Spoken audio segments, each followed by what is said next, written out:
You know, usually when we talk about a medical diagnosis, there's this expectation of precision. Like you break your arm, the x-ray shows a jagged white line, and the doctor just points and says, there it is. Right. It's binary. It's comforting, honestly. We really like things to be visible. Yeah, exactly. But step into the human mind, and that x-ray machine is just completely useless. Today, we're taking a deep dive into that murky territory. And we've got a really fascinating stack of sources for you today. We're looking at Eckhart Tolle's massive bestseller, The Power of Now, along with some deep dive blog critiques and some pretty perceptive Reddit threads about where these ideas actually come from. Right, so our mission today is to unpack the 10 core chapters of this book. We want to figure out how it became a toolkit for millions to quiet the noise in their heads and, well, why some critics think it might actually be a psychological trap. So to understand this phenomenon, we really shouldn't start with the philosophy itself. We actually need to start on a park bench in London. Oh man, this origin story is wild. It really is.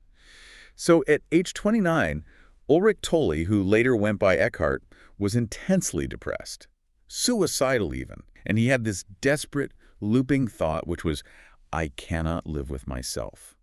Which triggered a logic puzzle that completely broke his reality. Right, because he realized, wait, if there is an I and a self that I cannot live with, are there two of me? Wow.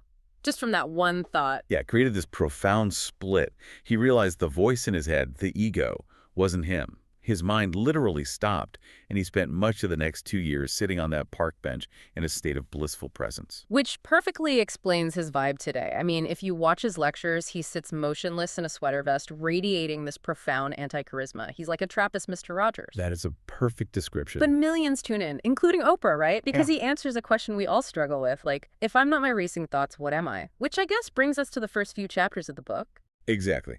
Chapters 1 through 5 really lay the groundwork here. Chapter 1 establishes that you are not your mind. You're the silent awareness behind those thoughts. Okay, but then why do we get so trapped by them? Well, Chapter 2 introduces the pain body. This is a big one. He frames our emotional baggage almost like a literal parasite. It's the accumulation of your past emotional pain, and it feeds on negativity. Oh, so when I pick a stupid fight over, I don't know, how the dishwasher's loaded, that's not really me. That's the pain body ordering a snack. Yes, exactly that. And then chapters 3 through 5 explain how the ego uses distraction and worry to keep you trapped in the past or the future. Basically, anything to avoid the absolute present moment.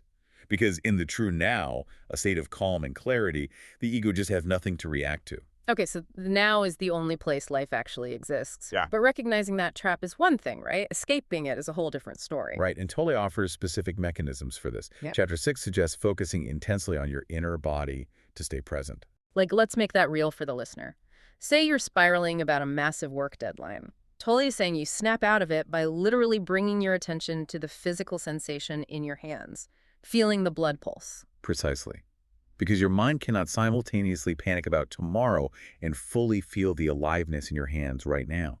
And Chapter 7 expands on this with portals, like observing pure silence or empty space. It forces a wedge between you and your thoughts. Exactly. And Chapters 8 and 9 apply this to life. When you carry that presence into your relationships, you stop reacting from a defensive, ego-driven place. And you find a lasting peace that goes way deeper than just, temporary happiness. Right, but here's where I hit a wall with his framework. Chapter 10 focuses entirely on surrender. Honestly, doesn't surrendering just mean giving up? A lot of people ask that. Like if your house is on fire, you don't just sit there and accept the warmth. You become a passive robot to life's problems. That's the most common misunderstanding, for sure. Tolle defines surrender not as weakness, but as unconditionally accepting what is right now. Okay, so accepting the reality of the flames in this exact second without the angry internal resistance. Yes.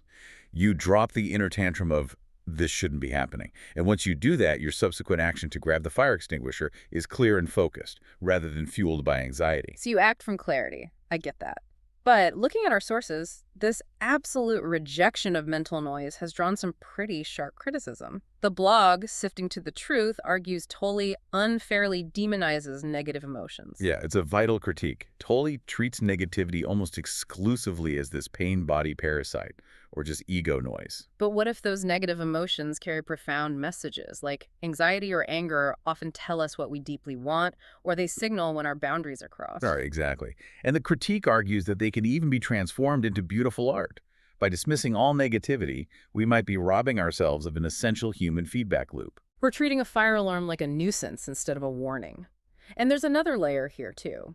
Observers on Reddit point out that these concepts separating the observer from the thought, they aren't exactly new. No, not at all. They heavily mirror ancient Eastern traditions, specifically Buddhism and Advaita Vedanta. Wait, Advaita Vedanta, that's the philosophy of non-dualism, right? The idea that the universe and the self are one unified consciousness. You got it. But the critique highlights some philosophical contradictions because Tolle mixes dualistic and non-dualistic concepts, and he deliberately avoids Hindu terminology. Like karma or reincarnation. Exactly. He packaged these ancient concepts into a secular psychological format that easily slips past the defenses of a modern Western audience. Wow, that is brilliant packaging. Well, we've gone from a London park bench to breaking down Tully's 10 core steps for achieving presence, all while holding space for the real blind spots in his methods. The mind is definitely murky. It can't be mapped perfectly, even by a massive bestseller. True. The Power of Now offers a compelling toolkit for quieting that noise in your head. But we want to leave you with this final thought to chew on today. Oh, this is a good one. If your mind is just a tool and your true self is the silent watcher observing those thoughts, who is the one noticing the watcher?